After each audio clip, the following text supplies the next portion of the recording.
Praise the Lord, Mungu asifiwe, Yesu ashimwe, ndaramutse cyane mu izina rya Yesu Kristo umwami wacu, nizeye ko muri amahoro, nizeye ko mukomeye, nizeye ko mukomeje gushima Imana mu bice bitandukanye by'isi, ko afite amanywa meza, afite ijoro ryiza, afite igitondo mwabitse mute, mwaramutse mute, mwabonye Imana ikingura. Imana nishimwe kandi Imana nihimbaze kuko yongeye kuduha umunsi wa none, yongeye kuduha igitondo cya none, yongeye kuduha ijoro rya none, yongeye kuduha itariki ya none kugira ngo twibone aha ngaha, tuyisingize, tuyihimbaze, ibintu bikomeze bigende neza.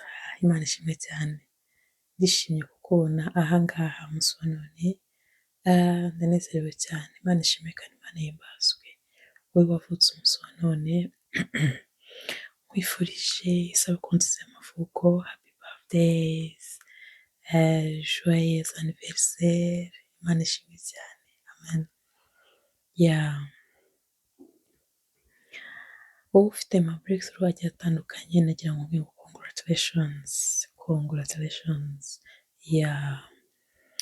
Ndagenda ku kindi cyiciro cy'abantu barwaje abantu babo, abantu batameze neza, bari ku musozi wo kurindira gutegereza. Abo bose nagira ngo mukomeze, nagira ngo nkwihanganishe inshuti yanjye. Uraza kunyihanganira, ijwi ntabwo rimeze neza. Ndagenda rero nanone ku bantu babuze ababo, genda ku bantu babuze ababo, wowe wabuze uwawe watashye, nagira ngo wihangane kandi ukomere, nagira ngo wihangane kandi imbaraga Imana itanga zikugeremo, amen. By'umwihariko hari umuryango twabuze n'inshuti zanjye, twabuze umuntu. Aba bantu babaye inshuti zikomeye. Navuga ngo rero Lydia yatashye, maze igihe ntekereza n'ibiki igihe twagiranye, rero nagira ngo by'umwihariko nkomeze umuryango, twese tugenda tubigera ko gake ariko Imana itange kwihangana no gukomera mu izina rya Yesu Kristo, amen.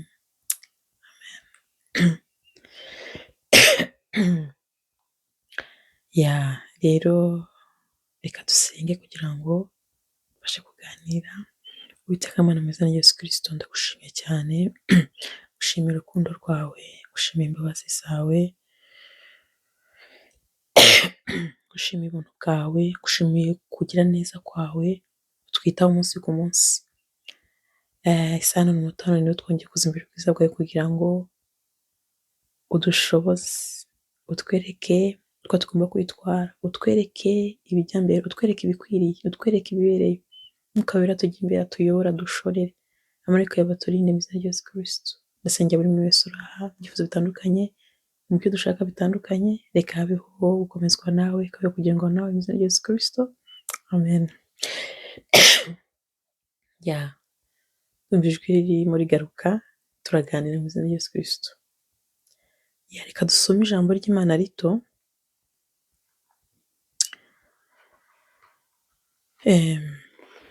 ijambo tubona muri Samweli wa mbere, ibice ni 17, umurongo ni uwa 45. Arambwira ngo Dawidi abwira Umufilisitiya ati, wanteranye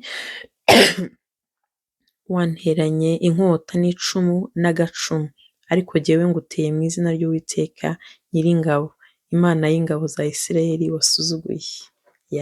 Amen. Ino story turayizi twese, tuzi story ya Goliyati na Dawidi. Tuzi uburyo navuga ngo Dawidi yatsinze Goliyati. Ijambo ry'Imana ritubwiye neza na muri Samweli wa mbere 17:5 ngo yamutsindishije izina ry'Uwiteka Imana. Rero nanjye nje umunsi none ngira ngo muri situation zitandukanye, mu biba bitandukanye, usaba izina ry'Imana kukurwanirira. usabe izina ry'Imana, imbaraga z'Imana, mu yandi magambo usaba Imana kubana nawe. Amen. Hariho ibintu biza bikamera nka Goliyati nyine, ukavuga ngo aha nta nzira, nta kundi byagenda, ntacyo navuga, ntago reka utsinde Goliyati mu izina ry'Imana. Amen.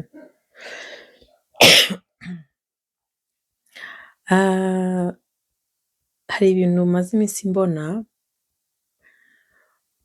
ijambo maze iminsi nararibonye, ariko noneho hakubitiraho ibindi nabonye nyuma kuri social media. Ngenda mbona ibintu, ngenda mbona uburyo Imana isigaye isuzugurwa, ngenda mbona uburyo kumenya ko umuntu avugishijwe n'Imana bisigaye bigoranye, ngenda mbona uburyo abahanuzi bari kugenda bateshwa agaciro, ngenda mbona uburyo Imana iri kugenda isuzugurwa.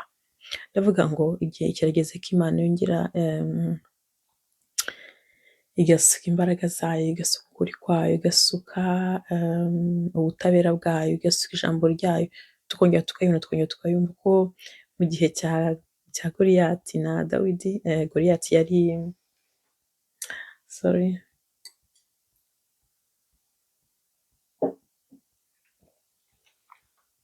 mu gihe cya Dawidi na Goliyati, navuga ngo ibintu byari bimeze nk'aho mbese abantu biringiye mu mafarashi, abantu biringiye mu bana b'abantu.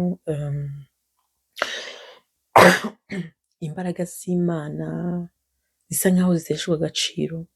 Rero iyo urebye kuri social media umunsi wa none, ubona navuga ngo ijambo ry'Imana rimeze nk'aho ryubitswe, imbaraga ntazo. Iyo tugeze mu gihe umuntu agomba gusenga akabwira Imana ngo Mana reka bigaragare ko ari wowe Mana, reka izi ntambara umfashe kuzirwana, reka nsinde ibingerageza, reka nsinde ibibi, reka nsinde ibikomeye, reka nsinde ibi byago, reka nsinde aya mahano mu izina ryawe. Twabonye ko Imana ni Imana ibera hose icyarimwe, ni Imana ishobora byose, ni umunyabwenge, Imana izi ubwenge burenze cyane. Amen. Rero reka iturwanire intambara, reka navuga ngo ibane nayo muri situation nge ntasobanukiwe, reka wiyambaze Imana. Amen. Turaza gusoma gato irindi jambo kugira ngo dusoze, kubera ko ntabwo ijwi ryanjye riragaruka neza, maze iminsi ndwaye grippe. No video ushize nabwo grippe yari ihari, sinzi impamvu yatinze. Ariko turasoma mu Baheburayo 13 umurongo ni 8. Ijambo barambwira ngo Yesu Kristo uko yari ejo n'uyu munsi niko ari, kandi niko azahora iteka ryose. Amen. Yesu uko ari. Yesu tumuzi ubwo yazaga hano mu isi, yaje mu ishusho iciye bugufi cyane, yishishe bugufi cyane, yavuga ngo yari very humble king. Rero n'uyu munsi Kristo uramutse usomye ijambo rye ukareba aracyari humble. Yaje ari savior, yari umucunguzi, n'ubu ni umucunguzi. Yaje ari aduhoza amarira n'ubu arayahoza, yazanye agakiza n'ubu agakiza karahari, yazanye ubutabazi redemption, gucungurwa n'ubu aracyaducungura. Amen. Mu buryo bw'umwuka turacyacungurwa. Amen. Rero ntabwo bavuga ngo ibyakorwaga mu gihe cya Kristo byarahagaze. Wenda byarahagaze physically, ariko spirituellement biracyagira gute? Biracyakorwa. Imana ishimwe cyane. Rero umenya ngo muri ibyo bikurembeje, muri ibyo bikuremereye, muri ibyo bikuguye nabi, muri ibyo bikubujije amahoro, Kristo ko ari niko azona iteka ryose. Ni umwami, ni umukiza, ni umurengezi, navuga ngo ni Imana nawe mu butatu butagatifu, nawe harimo umwanya we. Amen. Rero mwizere umunsi wa none kandi umwiringire, ntihagire ikintu navuga ngo kikunyeganyesha, ntihagire ikintu kigutuma udafocus, navuga ngo ukomeze umurongo. hanyuma bavuga ngo nibuhoraho ngo ari amahoro yawe, ngo nibuhoraho ari ibyishimo byawe, gukomeza inzira watangiye y'agakiza uyivamo uyireka kuko hari ibyo ubona bidasobanutse. Oya, jya mu ijambo usome, jya mu ijambo usome urebe babanje bigenze biti, urebe Kristo. Kristo igihe navuga ngo yari mu isi ajya kubambwa, habaye ikintu gikomeye cyane maze iminsi nibazaho nabwo kugira ngo dusengere twiyambaze Imana. Kristo ajya kugira gute gupfa ku musaraba, haravuga ngo nabambwe nabambwe. Mu by'ukuri nagira ngo njye nawe dutekereze twibaze ngo kuki bavuga ngo nabambwe nabambwe. Mumbwire hari ikintu Kristo yigeze akora atari muri Bible cyangwa ahandi. Yari uwera, ariko abantu batatinye kuvuga ngo nabambwe bibaza bari barabwiwe ibiki, hari ibyo bumvishije. Natwe mu gihe cya none hari byinshi twumva cyangwa tuvugwaho. Rero iki ni igihe cyo kugira ngo usenye ibikuvugwaho bibi, kubera ko hariho umuntu utazigera akumva, hari umuntu utigera yagukunda, hari umuntu utigera aguha akanya kubera ko hari ibintu yumvishije bitari byo. Rero ni igihe cyo kugira ngo usenye ibyakuvuzweho bitari byo, witware neza kugira ngo nanone abavuga ibidakwiriye, navuga ngo abakukasinga, abavuga ibiki batabona urwaho, batabona umwanya. Amen. Kristo rwose ngo nabambwe ngo nabambwe. Ukibaza Kristo yari yagize ati, ntitwibazwe nk'abantu rero niho bacumura, umuntu ntabwo yakuburaho ku byo gusitaraho. Rero reka dusabe Imana idushoboze mu rugendo. Ni byinshi tuba twarakoze, n'inshi tuba twarabaye nk'umuntu muri kamere yacumura, ariko ibaze Kristo ajya kuba umusaraba ngo nabambwe. Twibaza abantu bari babwiwe iki, bari bafata Kristo gute bituma bavuga ngo nabambwe umwana w'Imana. Murabyumva. Rero reka dusabe kuba abarwanyi nk'uko Dawidi yarwanye akarwana mu izina ry'Uwiteka. Uburwanyi turi bwo ntabwo ari ukuvuga ngo kurwana n'abantu, ni uburwanyi bwo mu mwuka. Hari ibidakwiriye mu bana b'Imana, hari ibidakwiriye muri uru rugendo, hari ibyo twumva iyo twavuga ngo Mana we, isi iriyubitse, ibisi irarangiye. Oya, ntumura, turacyari kugenda, turacyari gushobozwa. Nubwo hari igihe imibiri itwangira, hari igihe ibintu byanga, hari igihe ibintu bidogera, ariko nagira ngo nkubwire ngo komera kandi ihangane. Reka ngeze aha ngaha kubera ko ntabwo binkundiye, ntabwo ijwi riramera neza kandi ntabwo meze neza, ariko nimukomere inshuti zanjye ku biba bitandukanye. Yewe nawe uri mu byiza, wowe unezerewe, nagira nkubwire ngo congratulations. Ntabwo ari ibisanzwe kuba umuntu yabaseka ejo bundi, ni umunezero wo kuduha ducelebratinga, no kwisanga duhumeka. Ntabwo ari benshi baba babigambiriye ngo bikunde, twe rero biba byakunze inshuti zanjye.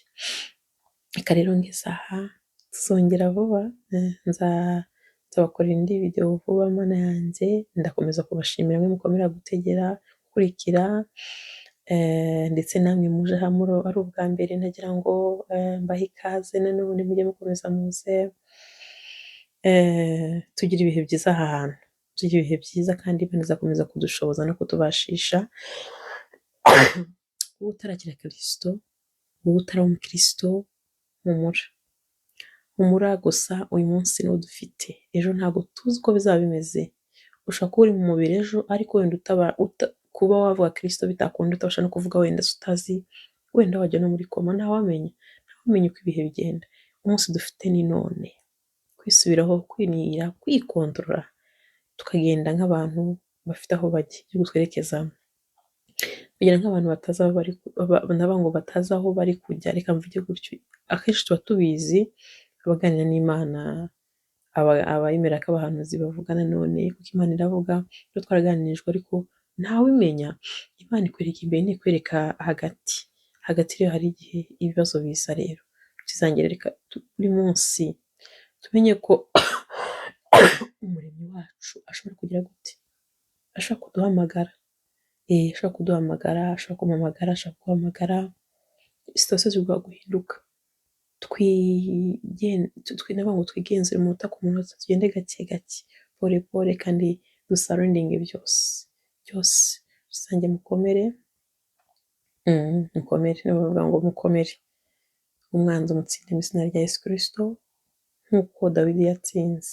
Umutsinde mu izina rya Yesu. Ntukaryame udasenze, ntukave mu buriri udasenze, ntukarye udasenze, ntukave mu rugo udasenze, mbese buri gihe cyose. Reka tugire ubuzima bwacu, ubuzima busenga, buramya Imana. Amen. Ndumva nashaka kubasezera ariko nyine kubera ijwi ndagomba kubasezera. Inshuti zanjye rero ndabashimira cyane, mukomeze mugire ibihe byiza, mukomeze mugire ukwezi kwiza, songera ubutaha Imana ibishaka. Bye.